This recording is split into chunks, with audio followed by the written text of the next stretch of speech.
Okay, so today we're diving into a story that, well, it feels almost too extreme to be real, and yet it might be one of the most relatable stories ever told. It's about what happens when your whole world just falls apart. So let's just start with a big question, right? What do you do when it's not just one bad day, but everything goes wrong at the exact same time?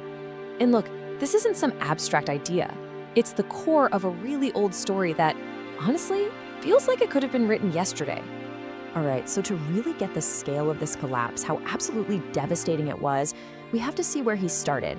You got to see the before picture to understand the after. I mean, look at this. This is basically the checklist for a perfect life. The main character of our story, Job, he had it all. A great family, stability, people respected him, he was wealthy, he was healthy, life was good. It was predictable. This is our starting point. And then it all just collapses, and the speed of it is what's so brutal. This isn't a slow decline, it's a sudden demolition. First, a messenger shows up. Hey, all your wealth, gone. Before he can even process that, another messenger arrives. Your children, they're gone. And then, bam, the final blow hits him personally. His health is just destroyed. There's literally no time to think, no time to even start grieving. It's just one knockout punch after another. But you want to know the hardest part? The thing that really drove the agony home? It wasn't just a loss. It was the why.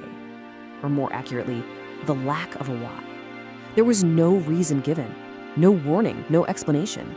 Just a life completely dismantled for apparently no reason at all. The real suffering, the deep suffering, starts right there, in that empty silence. So picture this. Job is at rock bottom. I mean, the absolute lowest point a person can be.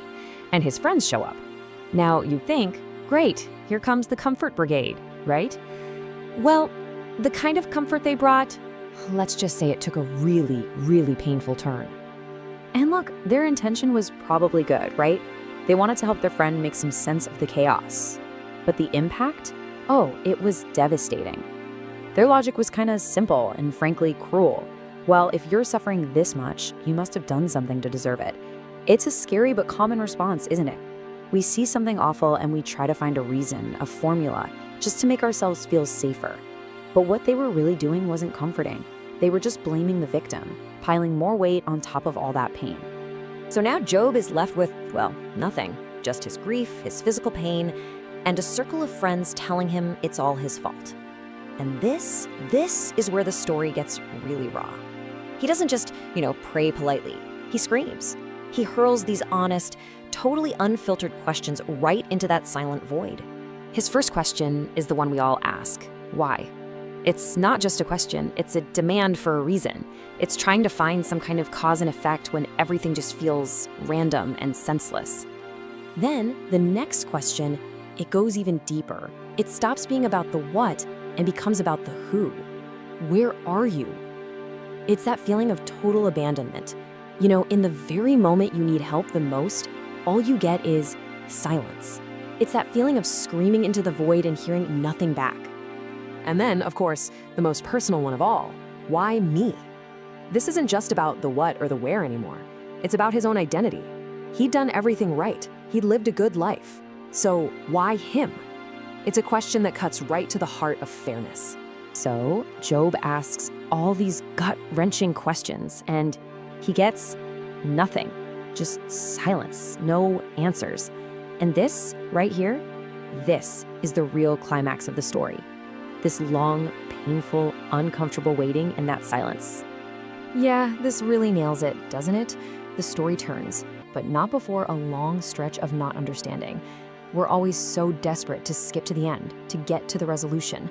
But this story forces us to sit in the messy middle, that long period where absolutely nothing makes sense. And the point is, that confusion, that wrestling, it's not just an obstacle to get past. It is the journey. Okay, so let's bring this all back to us, right now. What does this ancient story actually mean for us today? Well, I think it offers something really powerful. It offers permission. Because let's be real, sometimes life doesn't just slowly unravel. It collapses. The whole foundation just gives way from underneath you. And when that happens, all you can do is try to breathe. This story, it doesn't give you a neat little answer, but it does something else. It looks you in the eye and says, what you're feeling is real, it's valid. It gives you permission to be angry, to wrestle with it all, to scream your questions. And this whole thing, it leads to a really different way of thinking about a word like faith. In this story, faith has nothing to do with having all the answers or feeling this like calm certainty. No, it's the gritty, messy, stubborn act of just holding on.